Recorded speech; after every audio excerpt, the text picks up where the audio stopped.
Madam,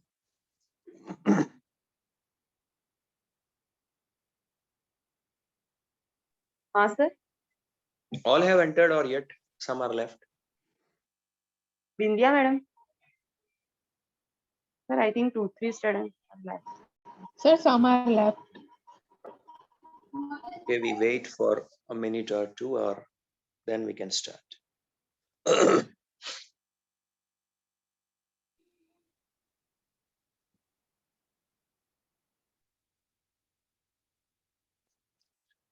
So students, we are going to start our next chapter, chapter number 9, biomolecules. Well, this chapter is related with the subject called biochemistry. Biochemistry is very interesting, little bit complicated and challenging subject also.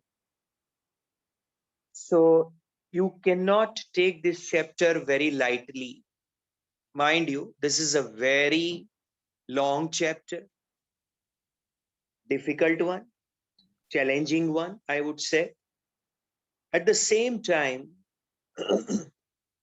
very important, not from exam point of view alone. Definitely, for a NEET exam point, from the NEET exam point of view, very, very important, undoubtedly. Top of that, the knowledge of this content, the chapter's content is so much important that in every next chapter, it will be somewhere utilized over there now on. So majority of the chapters are the ones in which some or the other way this information comes in play.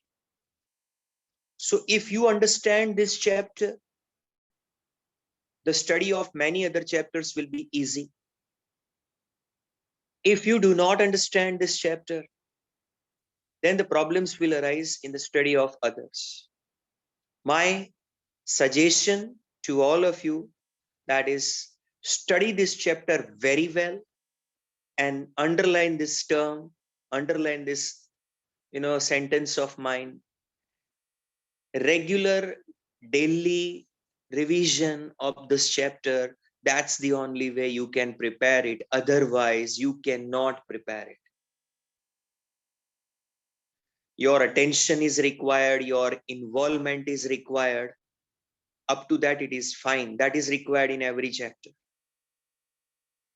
But in this chapter, I am stressing for the activity, and that is daily study. Today, I teach one topic. Just revise it today itself in the evening. Day after that, day after tomorrow, one more lecture I take. Again, revise today's lecture and that lecture. After the third lecture, revise lecture number 1, 2, and 3. All topics and contents of the chapter are interlinked. That's why I'm saying. And the person who will have a grip on this chapter,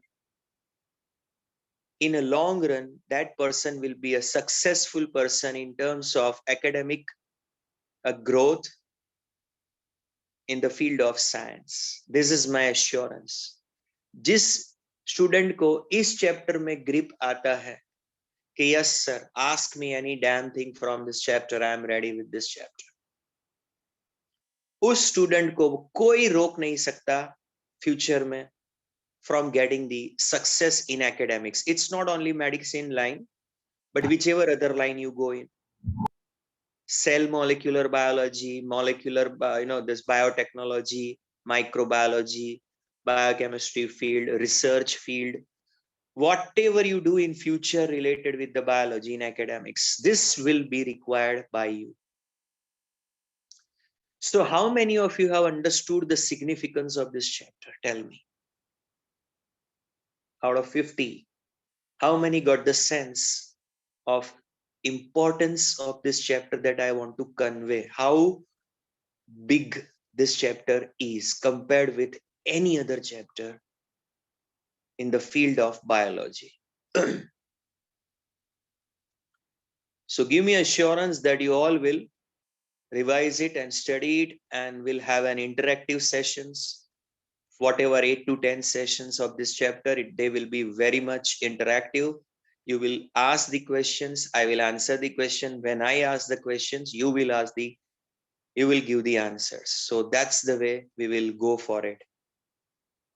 I start the chapter number 9, biomolecules. All the carbon containing compounds that we obtain from our living tissues are popularly known as biomolecules. Biomolecules term is applied to all the compounds that contain carbon and are present in our living tissues. We call them as biomolecules. The further details I will give soon about them. The first topic, the process of elemental analysis of living tissue. Elemental analysis of living tissue. Before that, one more term one must be clear with. The terms include wet weight, another one, dry weight, another one, ash. First of all, whenever you weigh a small amount of living tissue, a living tissue, it could be a piece of a leaf, piece of a stem, piece of a fruit, piece of a flower, piece of a root, anything that is living and a part of small piece of plant body. Similarly, a piece of animal body, for example, a piece of a liver, you may say, or a piece of muscles, anything like that, you take and you weigh it. The weight of that material is considered its wet weight. As it is the living material, when you weigh, it is considered that material's wet weight. Acha, when you evaporate entire water from it, you make it dry, completely dry. And then you weigh it. That weight should be considered as dry weight.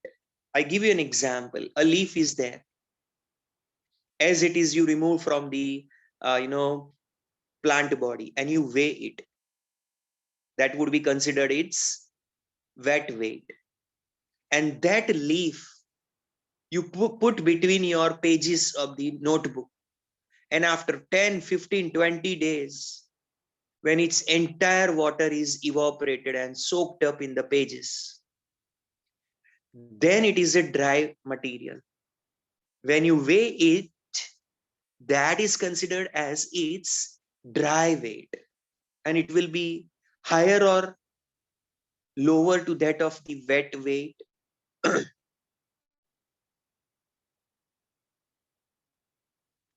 Lower, isn't it? That's the fact, that it's gonna be the lower weight, because water is evaporated and water is a major part of our body. A living body mainly contains water. Approximately 70% or plus amount is the water only. So definitely its weight is gonna be reduced over there. Then when you burn the dried tissue, look at this one. The leaf as it is, that was wet weight. The leaf which was dry and its weight was measured, it's gonna be dry weight. And then that dry leaf was completely burnt. Completely burnt. You put it in oven and it will be converted to ash. So that dry powder that is it is getting converted into, because all the carbon compounds are oxidized to the gaseous form. Water is released, CO2 is released, other gases are released. What is left is that dry powder, and that is termed as ash.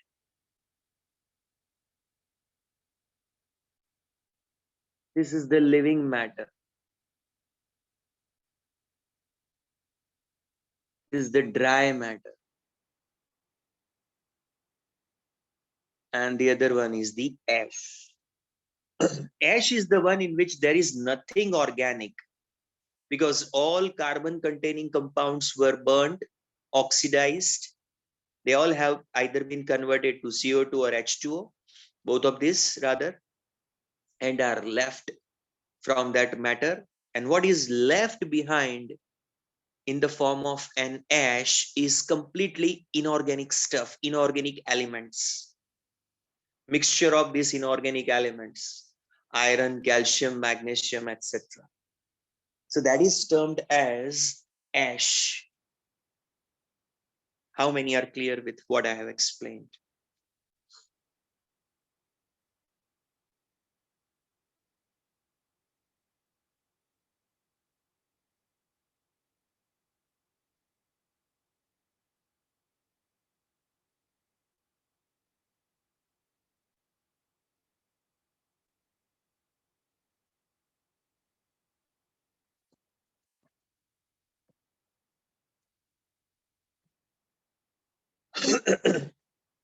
The three terms that you must understand about the matter in context of the living organisms. They are living tissues as it is when they are removed from the body and you weigh them. The weight that you get of those matter, it is called as wet weight. For example, a leaf detached from the plant body, and when you weigh it, you say it is the wet weight of the leaf. Second, when that same living matter, it is been dried up, its entire water content is removed by the evaporation, and that time it becomes a dry matter. When you carry out its weight, it's gonna be dry weight. Just a dry leaf. Then third step, that you that dry matter, the dry material, you burn it completely. You oxidize its all carbon containing compounds, so they will be converted to CO2, H2 and other gases. They will be removed out, and what shall be left behind is the powder, which is called as ash. That is termed as ash. And then that ash, if you analyze, you find that it is having exclusively inorganic elements present in it, no organic stuff. The inorganic contents include mainly calcium, magnesium, sulfur, and all that stuff, the inorganic materials over there, elements over there. So the three terms that you each must understand, they include the wet weight, dry weight, and ash. इसको दूसरे angle से देखते हैं तो living matter, dry matter, and ash बोल सकते हो. Yes, anyone having any doubt, any question on the same?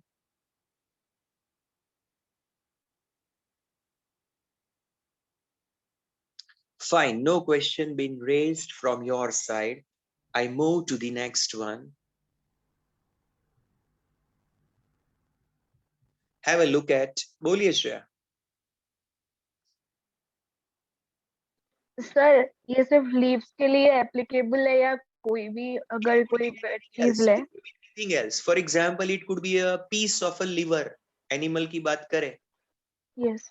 Any living matter will be okay, but जैसे liver easy है निकालना उसका piece.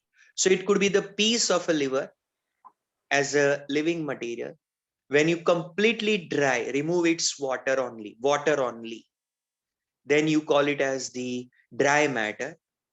And when you burn that dry matter and it converts into that powder form, then you call it as the ash. Hello?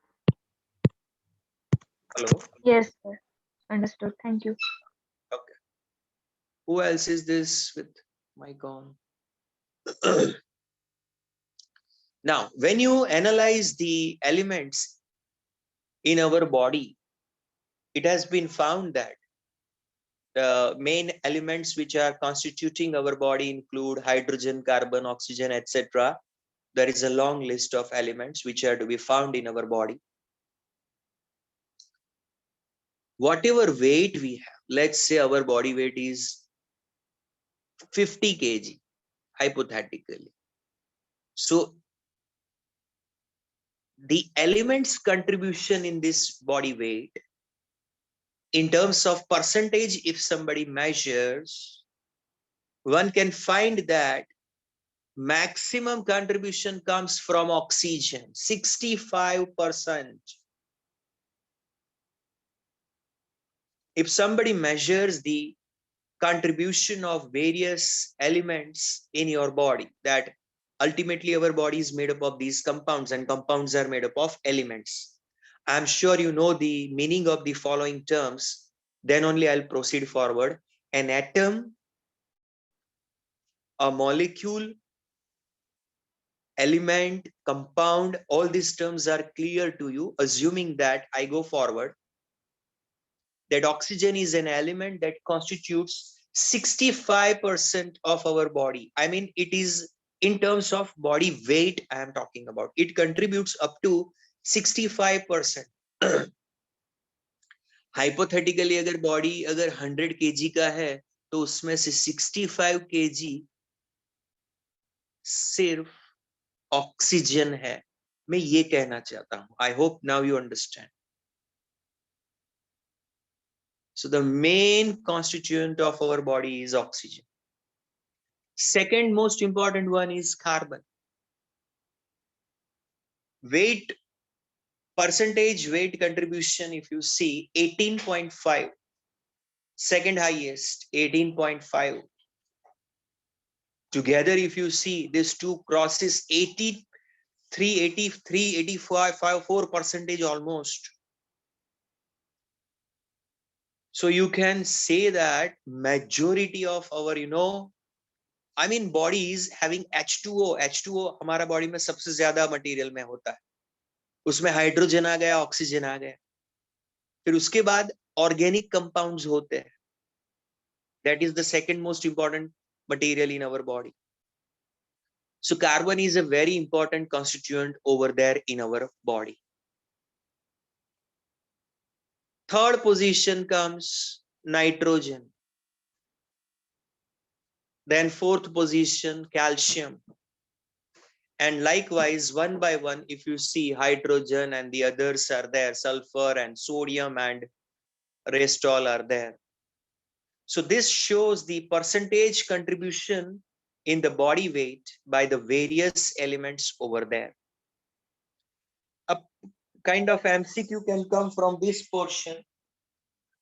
An MCQ can come from this portion, which is the element that has the highest contribution in the body weight, or least out of the given 4. So that is the one you have to prepare. That is the kind of a content that you need to prepare.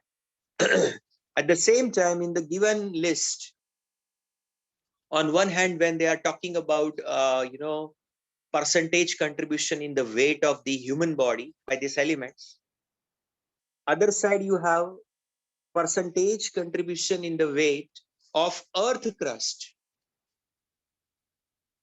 In that also you can see that most important one is oxygen, but the second most important one in the earth is silicon. Oxides of silicon, silicates, they are one of the main constituents in the soil. So that way also oxygen is very important, whether it is the earth crust or the body. Maximum contribution in the weight of any of these two, if you see, it comes from oxygen, very, very vital element on the earth.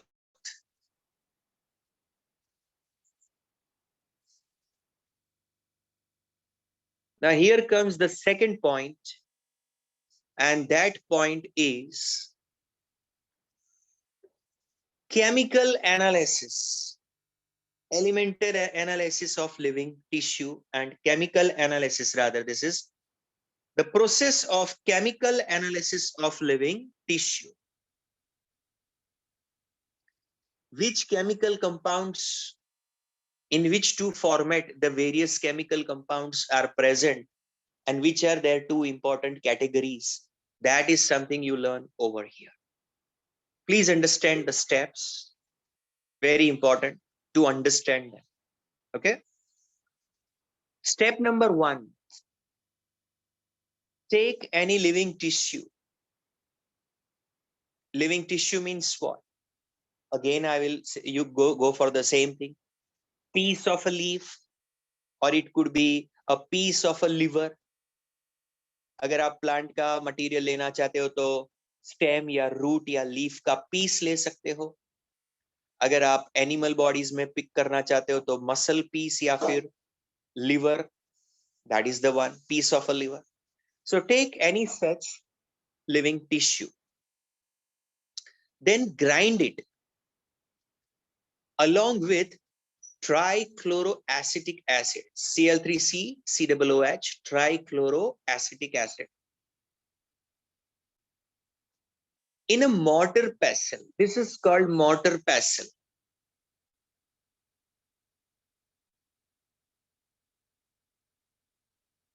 The mortar pestle,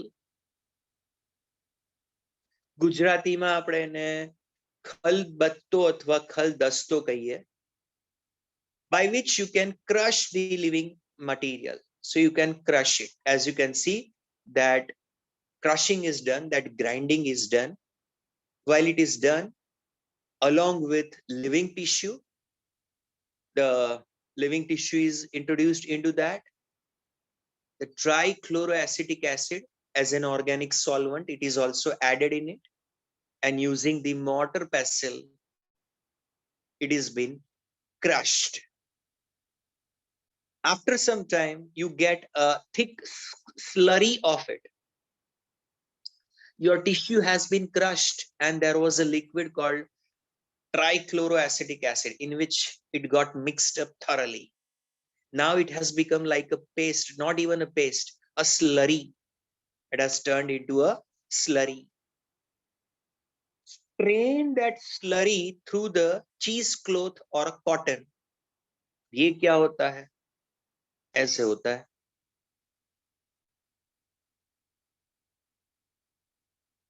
Look at this slurry. And this is the cheesecloth.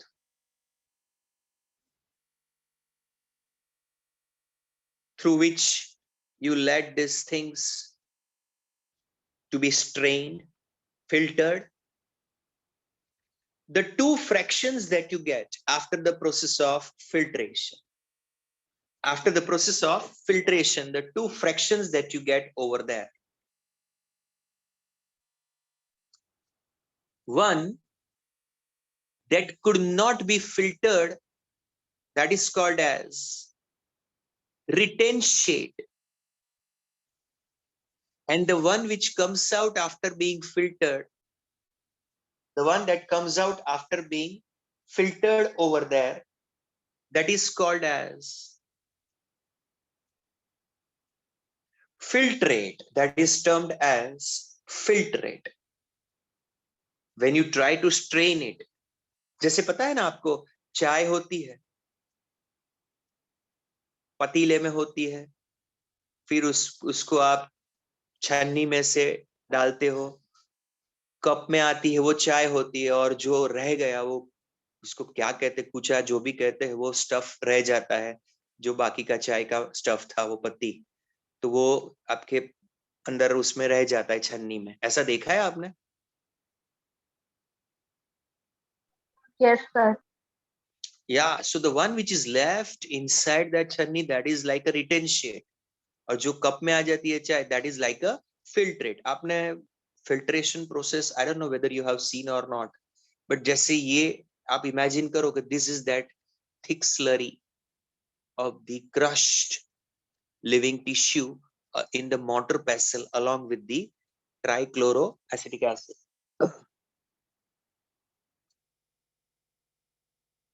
Now that you try to strain through the, instead of filter paper, here what is there? Cheesecloth. Paneer बनाते हैं तो भी वो कपड़ा होता है जिसके through आप फिल्टर करते हो, ऐसा. Now after some time you get two fractions getting separated. One which is collected in the flask is called as a filtrate, and one which remains as a residue which could not pass through the cheesecloth, which retained inside that cheesecloth, that is called as retention. So that's the way one has to understand the two terms which I mentioned. One of them, the retention, and another one, this is the retention, and another one which got filtered out, it is called as filtrate.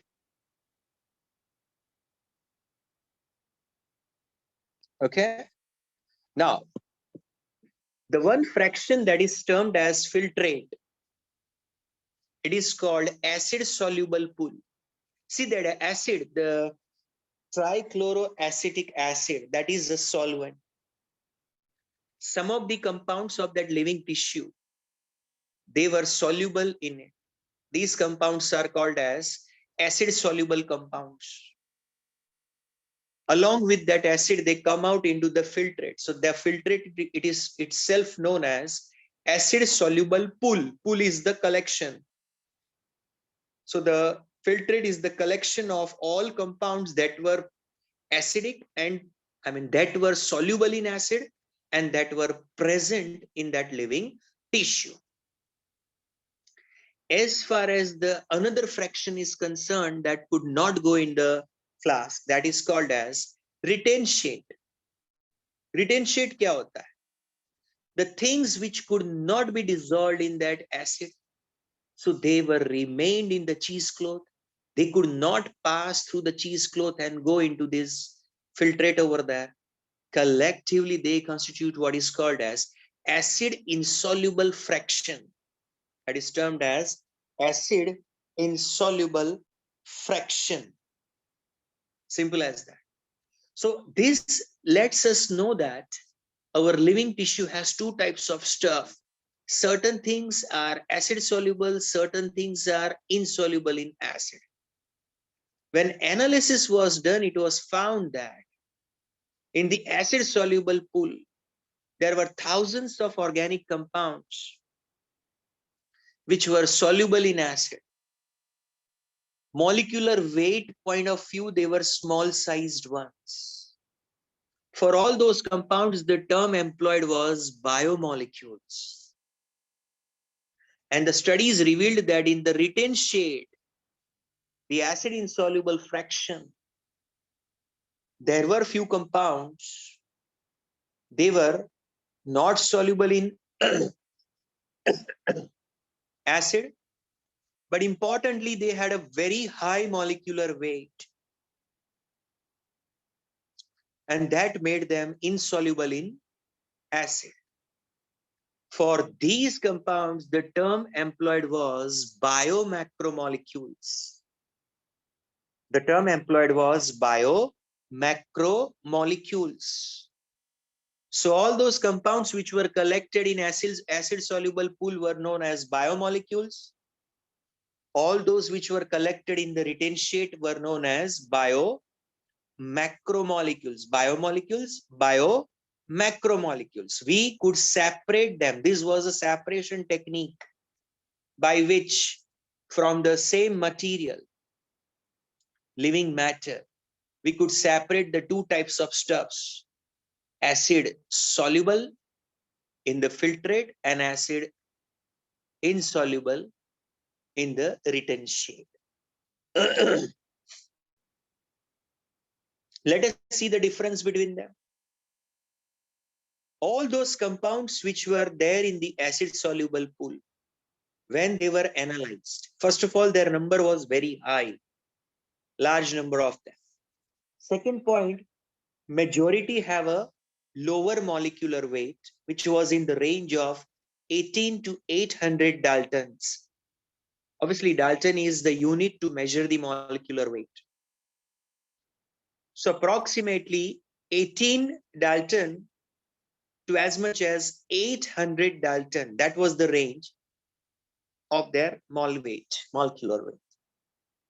They all were known as micromolecules. Size was smaller, lower molecular weight. या फिर another term given was biomolecules. Examples: sugars, amino acids, nitrogen bases, various organic acids, fatty acids, etc. On the other hand, in the written shape, the acid insoluble fraction, majority of them had a high molecular weight in the range of 10,000s of Daltons. Compare करो, एक side के molecules का wait होता है less than 1000 Dalton's, दूसरी side के molecules का wait है 10,000s of Daltons or plus. So that shows that they were actually kind of polymeric compounds, larger organic compounds. They were known as either macromolecules against this micro, या फिर इनके लिए word था biomacromolecules. Examples: proteins, polysaccharides, nucleic acids, lipids, etc. They were not filtered. They were not collected in the filtrate over there. Did you get it?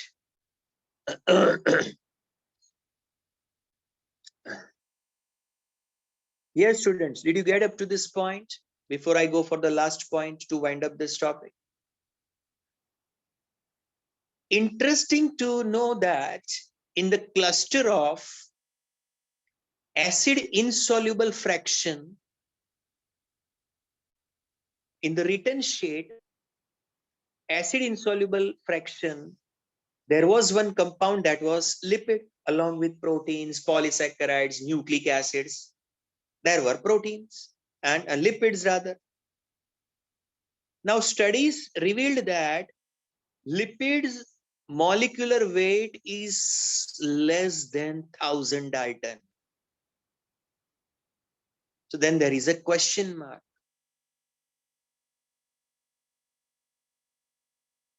Why the lipid is a part of written sheet and not a part of filtrate?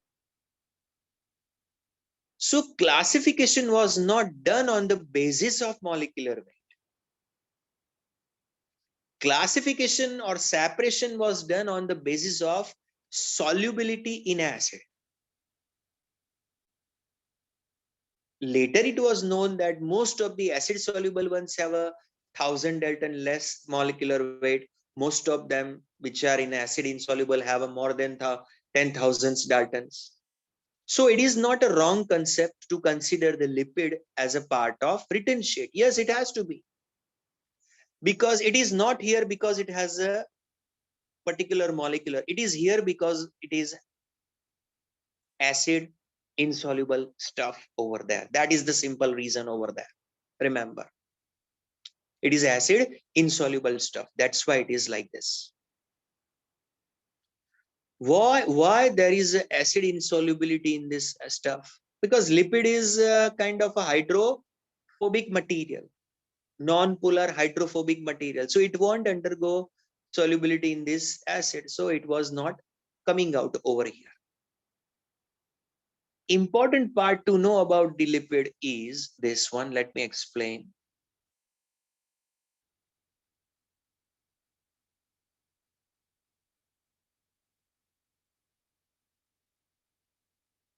Lipid is a main constituent of cell membrane and other membranes of different organelles.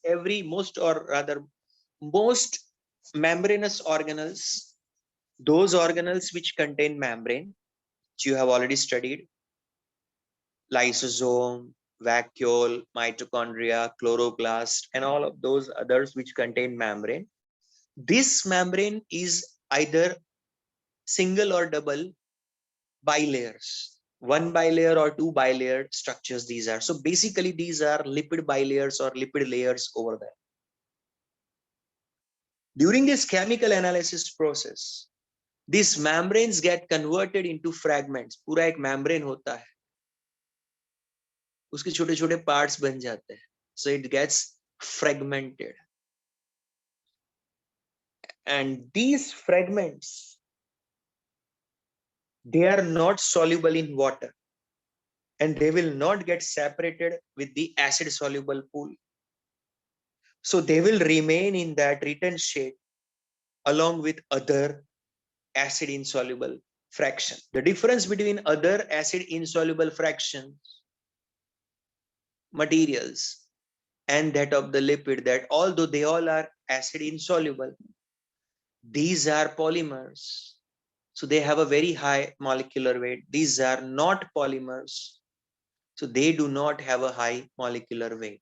So molecular weight comes at a later point. Primary, the separation is based on acid solubility and acid insolubility. And based on that, the lipid gets separated along with proteins, polysaccharide, and nucleic acids in the written shade over there.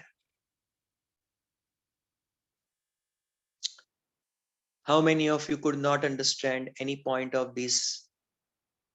If it is so, let me know. Otherwise, I will revise and go to the next step.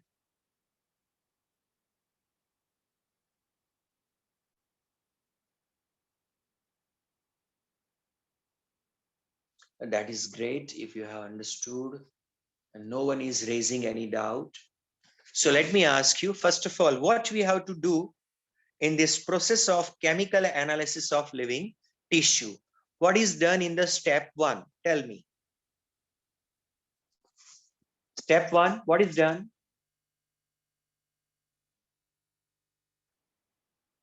Yeah. Take a piece of living tissue. That's the step 1.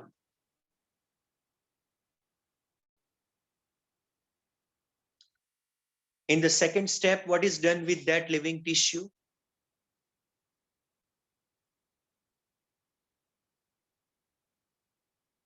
Which process is applied on it? Mixed with trichloroacetic acid and is grinded. In what it is grinded? Grinded in nahi, grinded along with trichloroacetic acid in mortar pestle or by or using the mortar pestle. ऐसा लिखते हैं. Using the mortar pestle, that living tissue is grinded with trichloroacetic acid. What is prepared at the end of that process? When you do so, after some time, what you get? Thick slurry, isn't it? Like, Gujarati में कहते हैं ना चटनी, liquid चटनी बना दिया उसका. अच्छा. What is done with this thick slurry further? What is to be done with this thick slurry? Filtration, straining. You have to strain it through what? Using what you have to strain? Cheesecloth or a cotton. You get 2 fractions. What is the word used for the contents which go in the flask or in the beaker after being strained, passing through that cheesecloth? That is termed as filtrate. That's a 1 fraction. For the other fraction, what term is employed? Retention, isn't it? That is termed as retention.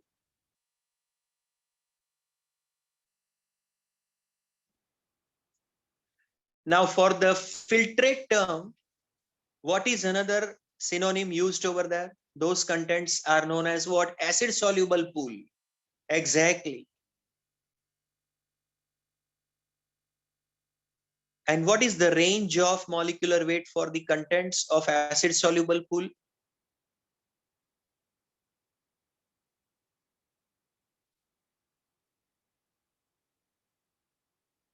Yes, less than 1000, specifically 18 daltons to 800 daltons. And which are some of the examples of these compounds?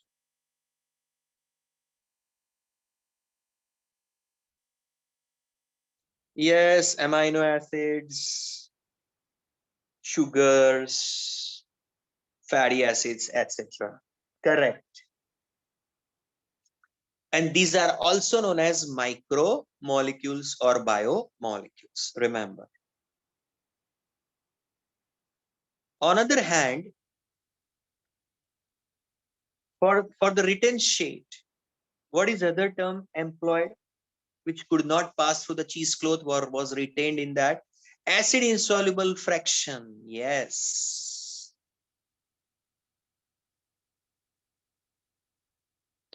There the molecular weight range is how much?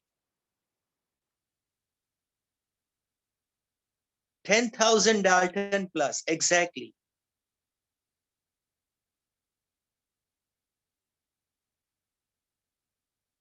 And their examples are lipids, proteins, polysaccharides, and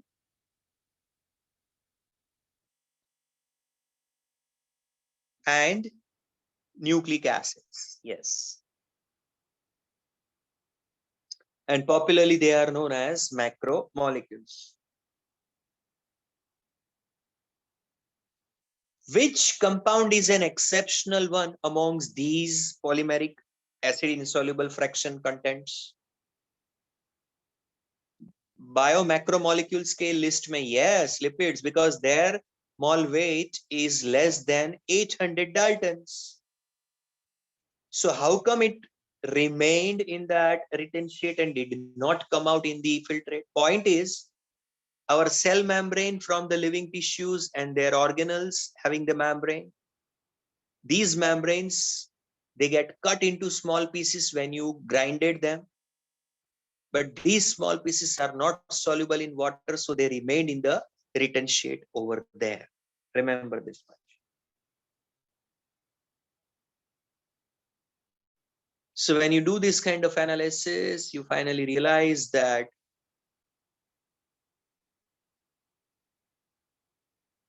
it has been found that from the total cellular mass, water's contribution is approximately 70% to 90%, whereas proteins up to 10 to 15%. Carbohydrates 3%, lipids least 2%, and nucleic acids 5 to 7%. You can realize that inorganic elements or ions altogether they are approximately 1% in your body. So that is the breakup of the compounds which constitute the cellular mass or a body mass.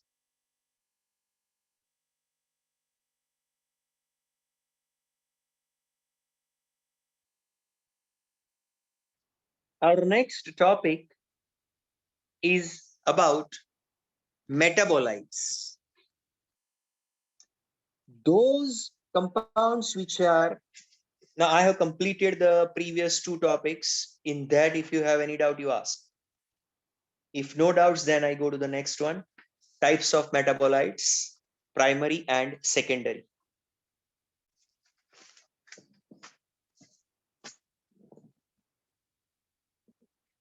Previous topics all clear? Anji, yes or no?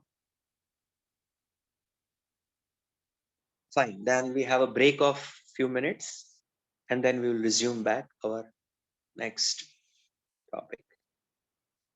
Break for 4 or 5 minutes if videos are on.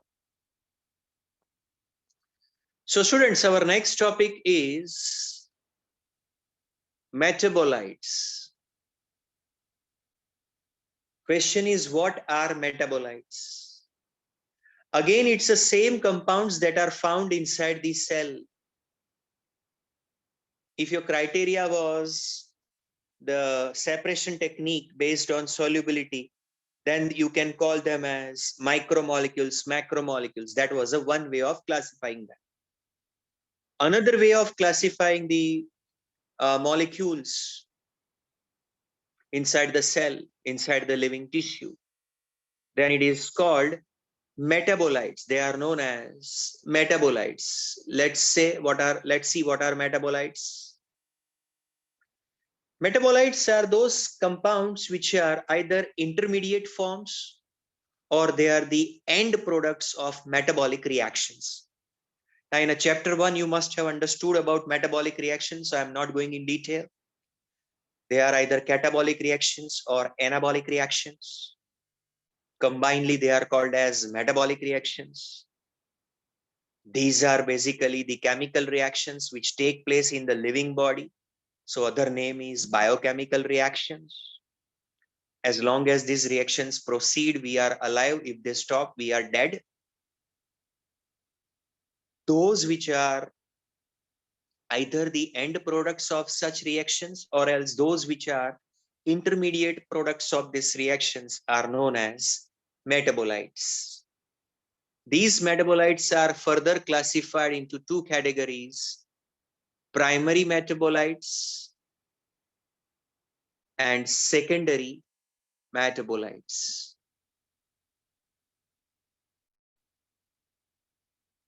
Primary metabolites and secondary metabolites. Compounds such as, amino acids, fatty acids, sugars, etc. They are termed as primary metabolites. They are known as primary metabolites. Compounds such as drugs, the toxins, pigments, oils, kind of terpenoids, alkaloids, they are known as pigments, etc. They are known as secondary metabolites. Now, what is this difference between primary metabolites and secondary metabolites?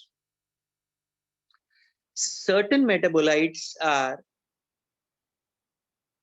performing basic physiological functions of the cell. They are termed as primary metabolites. Their job is to control or to participate in basic fundamental physiological reactions which are commonly occurring in virtually every cell. Ek example hai, jaise respiration is something which occurs in all cells of the body. So to run the basic physiological functions of the body, the metabolites that are participants in them are known as primary metabolites. जैसे protein synthesis होना. So amino acids are required in each and every cell for protein synthesis, which is a basic fundamental physiological function. So amino acids participate in it. They are termed as primary metabolites. Their roles and functions are very well known, and these roles and functions are basic physiological functions over there. They are same in all cells of the body. जैसे हर एक cell में amino acid होता है, कोई एक ऐसा cell नहीं है जिसमें अमाइनो एसिड ना हो. I hope you get it. And these primary metabolites are normally required in larger quantities. On the other hand, you have compounds what are known as secondary metabolites. Example, pigments, जैसे chlorophyll हो, xanthophyll हो. Now, they are not required for basic fundamental functions of these cells. They are required for some specific functions of these cells, which are carried out by only those cells. एक example है, जैसे pigments, chlorophyll pigments. So every plant cell doesn't perform photosynthesis. So chlorophyll you will not found in virtually every cell. Yes, that's the fact. Every plant cell will not have a chlorophyll. That means it is present in some specific cells. That means it is performing such a function which is not common for all. All cells may prepare protein. So amino acids are primary metabolites which participate in protein formation. All cells do not perform photosynthesis. So chlorophyll is not a primary metabolite, it's a secondary metabolite. I hope you understand. Fragrance, for which certain oils and chemicals are secreted, those oils and scents secreted by the floral part, they are the secondary metabolites. They are not produced by the root, they are not produced by the stem, they are produced by the flowers over there. So those chemicals are part of only those cells. Those metabolites which are not found universally in all living cells are known as secondary metabolites. They are to be found in specific cells for specific requirements only. And comparatively in the body, their quantities are always less. Simple as that. देखिए मैं आपको एक simplified version देता हूं इसका. आप imagine करें कि जैसे कोई एक सिस्टम को रन करना है. Let's say you want to run the house for example. So there are some basic requirements to run the house. उसमें एक खाने का सेटअप के लिए होना चाहिए, वॉशरूम्स होने चाहिए, ये सब एक उसकी बेसिक रिक्वायरमेंट्स है. अब आप उस हाउस में टेरेस गार्डन प्रिपेयर करते हो तो वो उसकी बेसिक रिक्वायरमेंट में नहीं आता है. You get it? Every house will have a washroom, every house will have a kitchen, every house will have a setup for sleeping over there. But does every house have a terrace garden? वो नहीं होता है ना. इसका meaning क्या हुआ? कुछ होती है बेसिक रिक्वायरमेंट, कुछ होती है special requirements. The same way what I have mentioned, in a cell, certain reactions are commonly occurring in every cell. So their participants, the reactants, their intermediates, and their end products are found in every cell. And those metabolites are known as primary metabolites. They are participants in basic functions which are performed by every cell. So they are present in every cell. Some reactions are performed by specific cells. जैसे एक example दूसरा है, other than the pigment. Antibiotic formation. You know, very many fungi secrete antibiotics. Many bacteria secrete antibiotics. Now, all bacteria may not secrete antibiotics. You see, all fungi may not secrete antibiotics. So only some in which antibiotic secretion occurs, those cells will prepare those metabolites. All cells do not prepare those metabolites. Such specially produced metabolites are known as secondary metabolites over there. We got a list of these secondary metabolites. We will go through that list to understand them. Look at the same, the list of secondary metabolites. For example, pigments, chlorophyll, carotenoid, xanthophylls, anthocyanin, etc. The various alkaloid compounds, morphine, codeine, etc. Some plants, opium plant secretes morphine. No other plant can do so. So that's a speciality.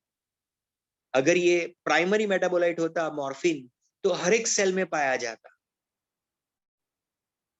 कोई ऐसा cell है जिसमें glucose ना हो? कोई ऐसा cell है जिसमें अमाइनो एसिड्स ना हो? No, all cells have this compounds because amino acids, glucose, fatty acids, they are type of primary metabolites. They have to be found in every cell. They are the need of every cell. Every cell will use them in their physiological functions. But codeine, morphine, carotenoid is something which is not there in every cell. It's a secondary metabolite. It is required for some specific functions only. The terpenoids, terpenes करके compounds आते हैं. The compounds which are present in oils and they give fragrance. इसका मैं example दे दूं, जैसे camphor होता है ना, कपूर, या फिर menthol, menthol from पुदीना, mint. So उनमें जो फ्रेग्रेंस होती है ना, that is because of terpenoids present in them. मोनोटर्पिन्स होते हैं, डाइटर्पिन्स होते हैं, ऐसे कंपाउंड्स होते हैं जो ऑयल्स में होते हैं और उनको फ्रेग्रेंस देते हैं. Then essential oils, lemongrass oil and many various different types of oils that are produced. Toxins which are produced by the plants named as ricin, abrine, etc. कुछ प्लांट्स में टॉक्सिन सिक्रीट होते हैं. सुना होगा आपने, सुना है आपने. Some plants are toxic, जहरीले होते हैं. जैसे धतूरा is the one. You cannot eat, otherwise you will die over there. सुना है ऐसा? Some plants secrete toxins in them. No? अब ये जो टॉक्सिन्स होते हैं ना, वो हर एक प्लांट में नहीं होते हैं. Otherwise, all plants would have been inedible, no, non-edible category plants. That means toxins are produced as a metabolites in only some plants. That means they are secondary metabolites. फिर आता है compounds which are called as lectins. Lectin is a group of proteins in which sugars bind over there. They contain some, they bind to the sugars basically. तो एक आप अपने लिए सिर्फ इतना लिख सकते हो, lectins are some special group of proteins which bind with the sugar. Example, concanavalin A करके एक lectin compound होता है, and many other lectins are there. They all are secondary metabolites. The various drugs that are produced by the plants, plants में से बहुत सारे drug material extract किए जाते हैं. They all are secondary metabolites. Vinblastine, curcumin, etc. Many plants secrete resins. They secrete gum. Gum secretion होता है कुछ plants में से. Is gum secreted by every plant? No, that's not the case. Secretion of rubber. These all are polymeric substances which are basically secondary metabolites over there. So I have mentioned about the secondary metabolites. They include alkaloid compounds, flavonoid compounds, rubber, oil, antibiotics, colored pigments, scents, gums, spices even. You see, spicy stuff that is obtained from plants. Again, not from all plants you get those spices. That means those materials are secondary metabolites. How many of you have understood the secondary metabolites? Primary and secondary metabolites.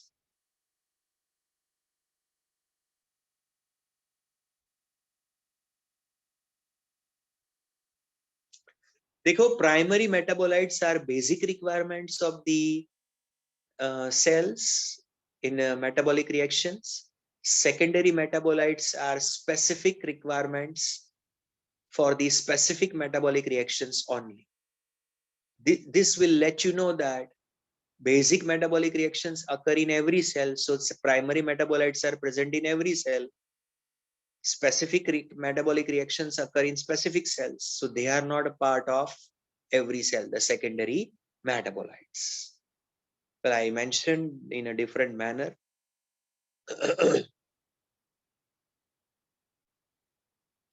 Shreya, you ask your question orally.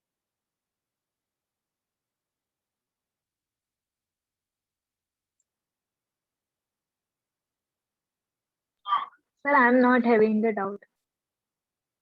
अच्छा, you wrote something, so I thought you have a question. चलिए, और किसी को doubt, question, problem, repetition कुछ भी हो तो लिखो, so that I can come to know that what is the status of the topic. Have you understood or not?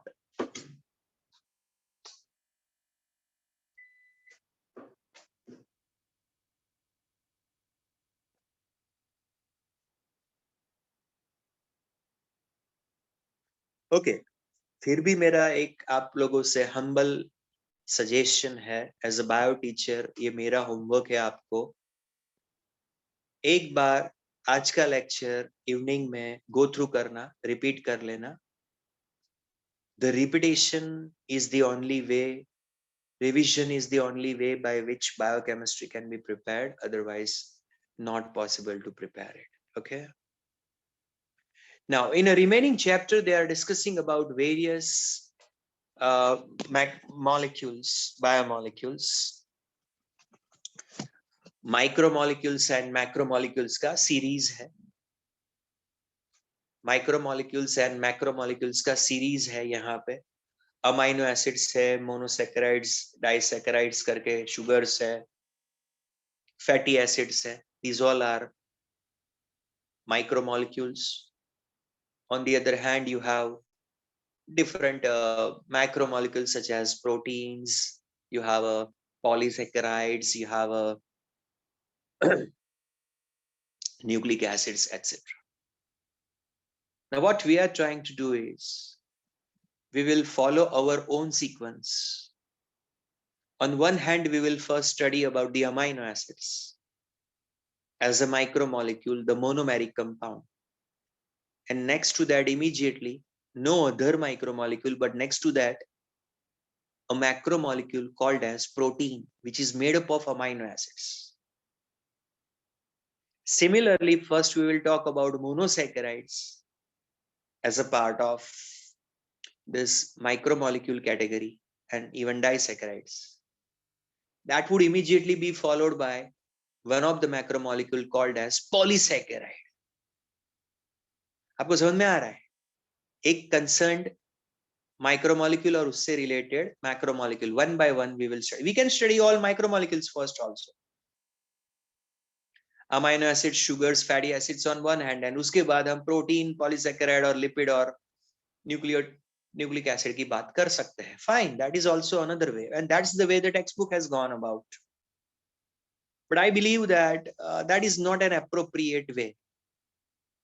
Connectivity को establish करना है, तो अगर पता है कि amino acid is a micromolecule and protein is a macromolecule and both are related, so let us study them together one after the other. That's the way we should go about. Have you understood what I am trying to say? मैं teaching में थोड़ा text book की pattern को follow नहीं करने वाला, अपनी हमारी कन्वीनियंट पैटर्न को फॉलो करेंगे हम, जिससे स्टडी थोड़ा इजी हो जाए. तो आपको समझ में आया कि मैं अब क्या कराने वाला हूं? फर्स्ट अमाइनो एसिड और उसके बाद प्रोटीन.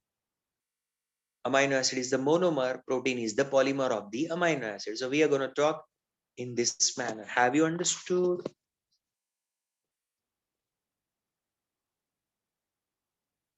अरे भाई हाँ या ना तो कहिए आप लोग.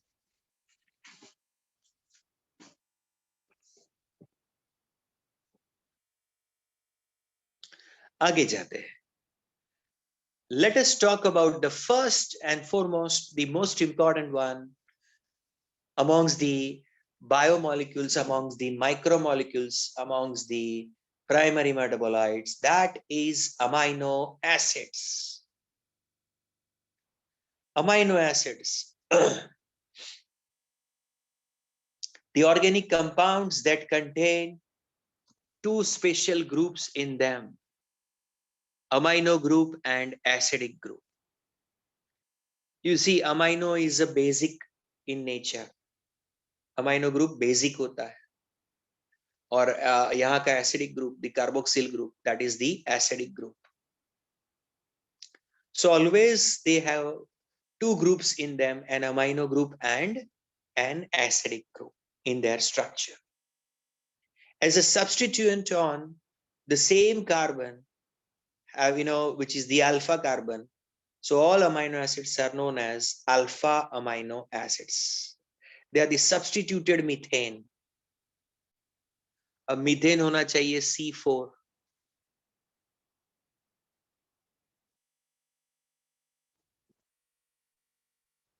बट अमाइनो एसिड्स होते हैं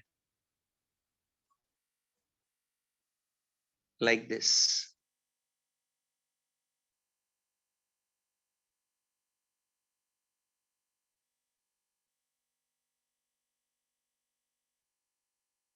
Like this. So one hydrogen replaced by carboxyl group, another hydrogen replaced by amino group, one more hydrogen replaced by R group, functional group. So they say that amino acids are substituted methanes, the ones in which substitution has taken place. Chemistry का language है, आपको पता होना चाहिए. Amongst these substituted groups, one is a carboxyl group, another one is the amino group, another one is the variable group called R, and fourth is hydrogen. Now all of them are connected to carbon, that is called as alpha carbon. Again, you can talk to chemistry teacher to make you understand what is an alpha carbon in the compound. So the teacher will let you know what is an alpha carbon, and here all these substituted groups, the groups replacing groups, they have all remain attached to the carbon, which is the alpha carbon. And that's the reason why these amino acids are identified as alpha amino acids. If somebody asks you what is the structure of an amino acid, a typical amino acid, so you can say that every amino acid is a substituted methane. The one in which one of the hydrogen is replaced by carboxyl group, another hydrogen is replaced by an amino group, another hydrogen is replaced by R group, that's a variable group, and then there is only one hydrogen left. All these four remain bonded with alpha carbon of this compound. We call this as the alpha amino acid. How many could understand up to this point? Alpha amino acid word क्यों use किया जाता है? And what is the basic structure of an amino acid? Fine. Same thing I will repeat using this diagram. As you can make out, this used to be the methane at one point of time with the CH4. It is converted to an amino acid. So we call it as a substituted methane. During this substitution, one of the hydrogen was substituted by carboxyl group, another hydrogen by amino group, another hydrogen by R, the variable group, and one of the hydrogen is left behind. That is the structure of any amino acid. In a living world, there are 200 different types of amino acids available in the living world के amino acids का जब study किया गया, पता चला कि वो 200 amino acids होते हैं, डिफरेंट टाइप. आपने सुना तो होगा कुछ एक दो का name, alanine, valine, cysteine, glycine. ऐसा कोई अमाइनो एसिड का नेम अगर बाय चांस सुना हो तो ग्लाइसिन वो बहुत ही पॉपुलर होता है, simplest one. So different amino acids are present over there. Now, can you observe and understand one fact in this statement that all amino acids are equal? Let it be 200 different types of amino acids. All of them are equal with respect to this part which is encircled as a red part. How many agree or disagree with this? Specify your position. If there are 200 different types of amino acids, glycine, valine, cysteine, methionine, aspartic acid, serine, threonine, arginine, histidine, and what not. But in all of them, this is the same portion because it is carbon.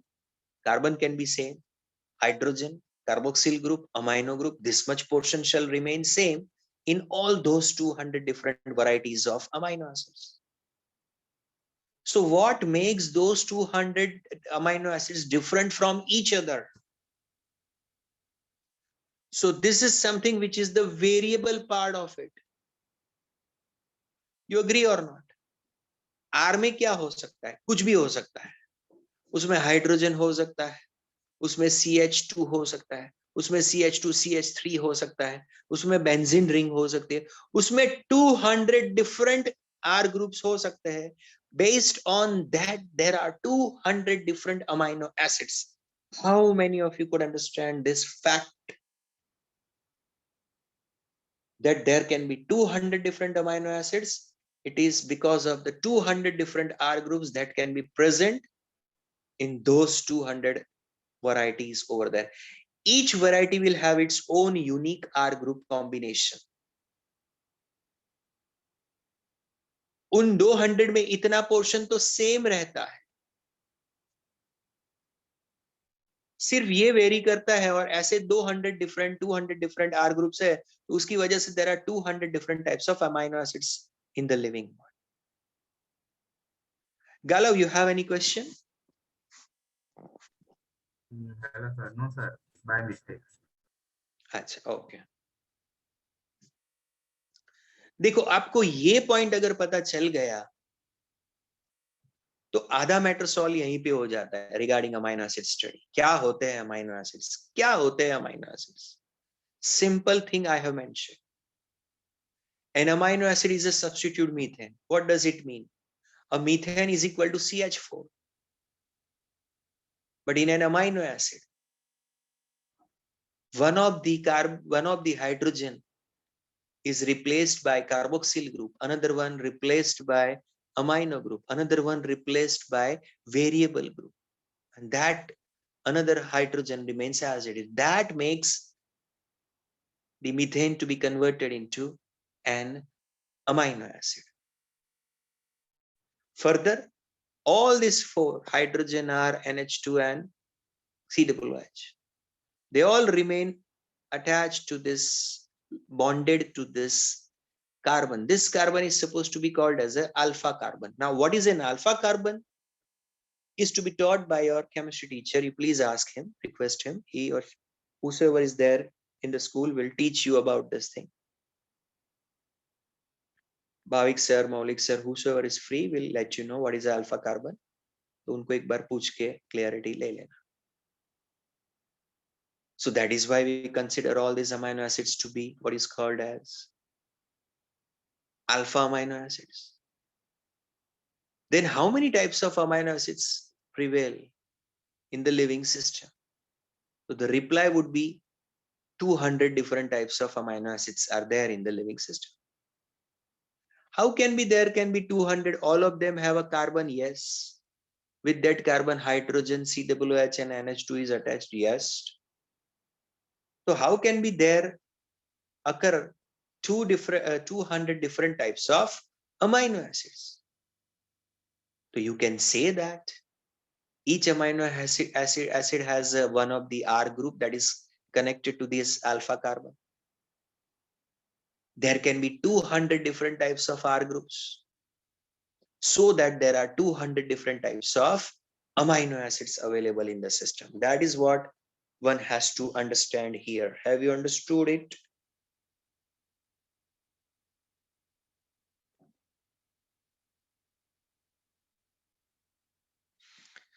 Acha.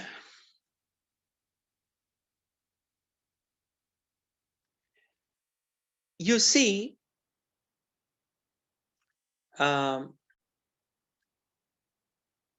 ionization, you must have heard about ionization. When an acidic group ionizes, it gives away hydrogen atom and it acquires negative charge. A carboxyl group is an acidic group. It contains COOH. C double bond OOH. If it donates its hydrogen, it would acquire a negative charge. So we say COO minus. So ऐसा आपने सुना है कि acids donate the H plus and acquire negative charge?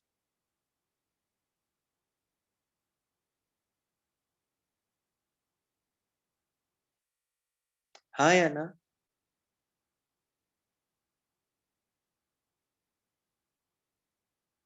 अच्छा, एक ने yes बोला, एक ने नो बोला। मैं ज्यादा लोगों का ओपिनियन लेना चाहता हूँ। Acids are proton donor acquiring negative charge in the medium,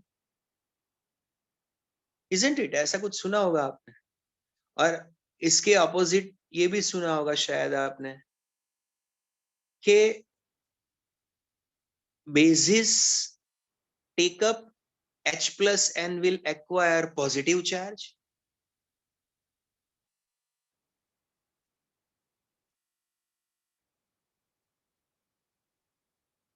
ये बहुत फंडामेंटल पॉइंट है, आपको अगर समझ में आ जाता है तो।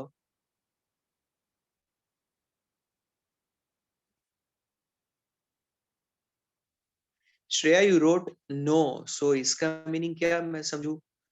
याद नहीं आ रहा है कि पढ़ा ही नहीं है? अगर पढ़ा ही नहीं है तो यस सर, प्रॉब्लम। वो 10th में पढ़ा था बट याद नहीं है इतने अच्छे से। Fine fine. So all of you have a look. This is an amino acid. This is an amino acid over there.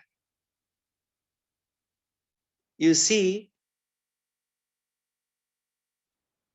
it can acquire negative charge. It can acquire positive charge also. This capacity of it allows it to behave as acid. It has properties of acid. At the same time, it has properties of base. This thing makes it to be known as amphoteric compound.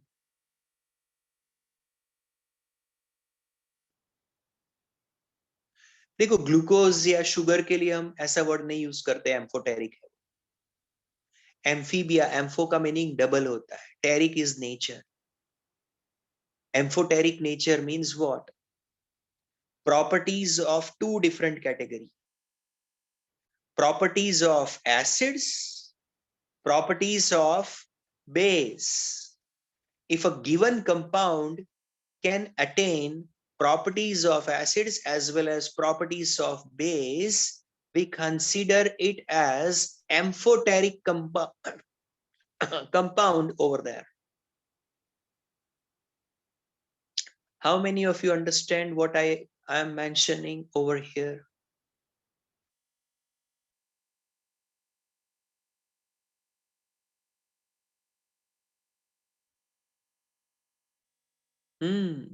Okay.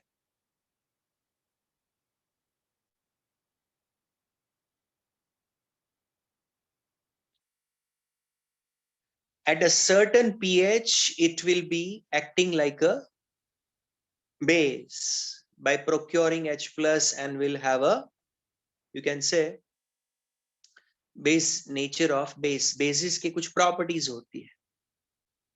अच्छा, at a certain pH, it will acquire properties of acid because of its carboxyl group. That group becomes active. It will acquire negative charge. Any compound that can behave as acid at a certain pH and as a base at some other pH, we consider it as amphoteric compound.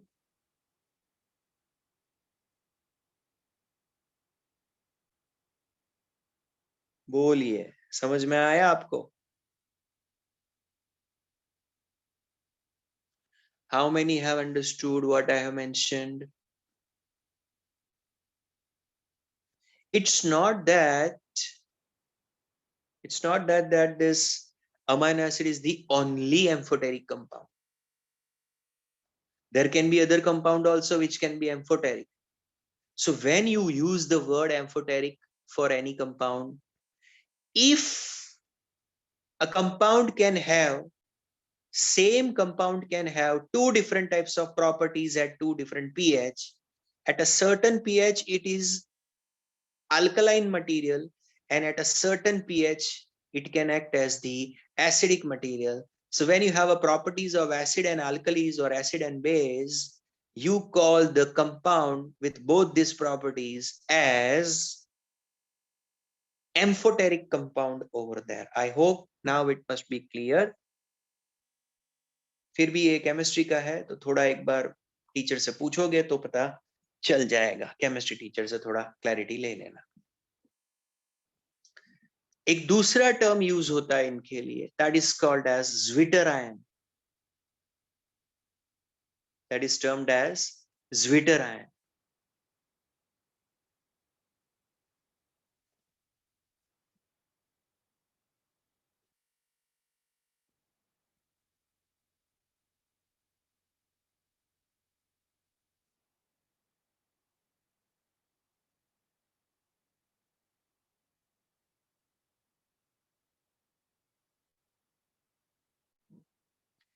If a compound can be neutrally charged, a molecule can be neutrally charged.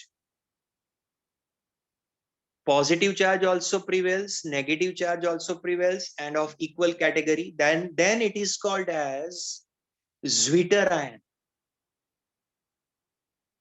देखो ये थोड़ा different है amphoteric से। किसी भी compound में acid and base दोनों की प्रॉपर्टी होना, that aspect is called amphoteric. अब उसी कंपाउंड का न्यूट्रली चार्ज होना means at a certain pH an amino acid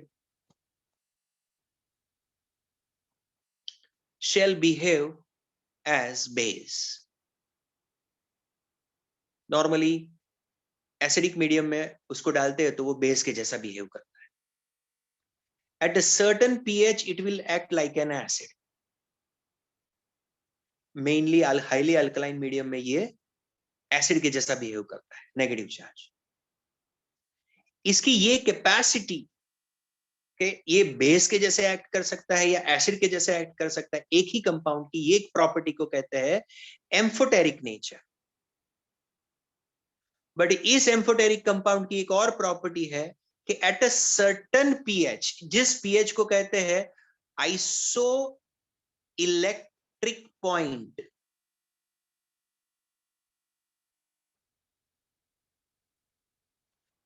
ये वो पीएच होती है जहां पे given compound will carry both the charges, then that pH is known as its isoelectric point, and that time the compound is supposed to be known as Zwitter ion. Now this format of amino acid is not a Zwitter ion. This format of amino acid is not a Zwitter ion. But at a certain pH, an amino acid can acquire both the charges together. That pH is the one at which a given amino acid can turn to a Zwitter ion. अब आपको pH का scale पता है, 1 से लेके 14 तक का scale होता है। उसमें 7 न्यूट्रल होता है, उसमें 7 से लेस एसिडिक होता है, उसमें 7 से हायर अल्कलाइन होता है। ऐसा कुछ सुना है आपने? हाँ या ना?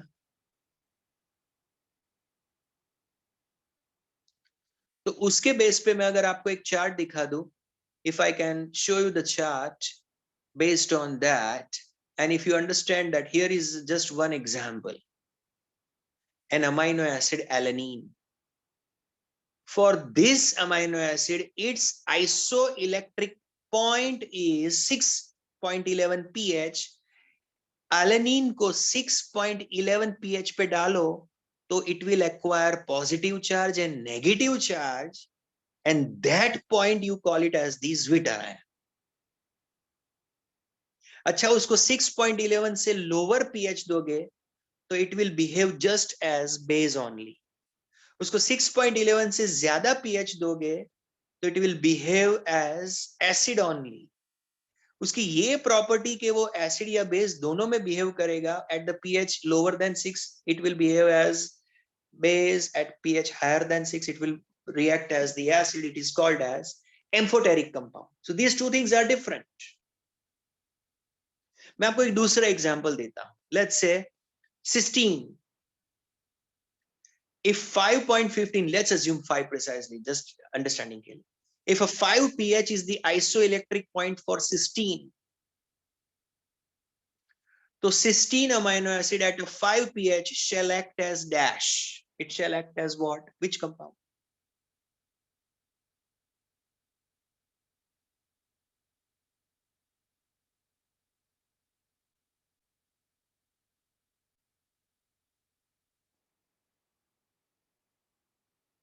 At a 5.15 pH, it will act as a which compound?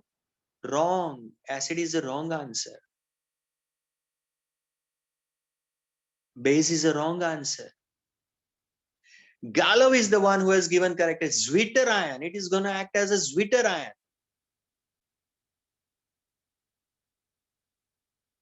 Less than 5 pH पे वो कैसे वर्क करेगा? Base.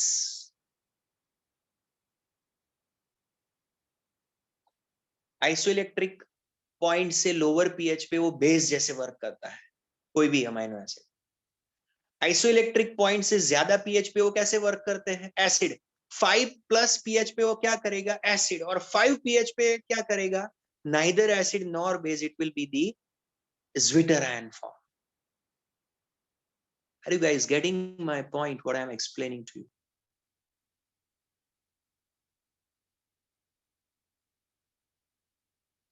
फिर से लाइसिन के बारे में देख लेते, फिर पता चल जाएगा। जैसे लाइसिन है,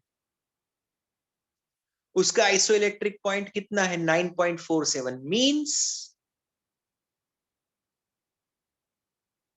at 9.47 pH, what will happen to lysine? Zwitterion. Yes, it will behave as a zwitterion. दोनों चार्ज आ जाएंगे, positive and negative. Carboxyl group COO- बन जाएगा एंड अमाइनो ग्रुप NH3+ बन जाएगा। But what will happen at the pH more than 9.47? Tell me. Exactly, acidic रहेगा, amino group as it is, NH2, but COOH group की जगह पे दिखेगा COO-। And what at the pH 9.47 less to that? Base. Lysine के लिए मैं अगर आपको दिखा दूं यही चीज, तो 9.47 पे वो ऐसा दिखेगा, बट 9.47 से less to 9.47, it will be acting as a base. More than 9.47, then the lysine will behave as acid. Yes.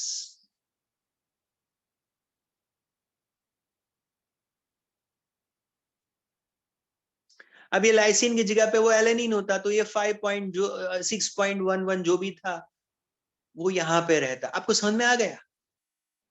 Amino acid two amino acid वो वेरिएबल रहता है।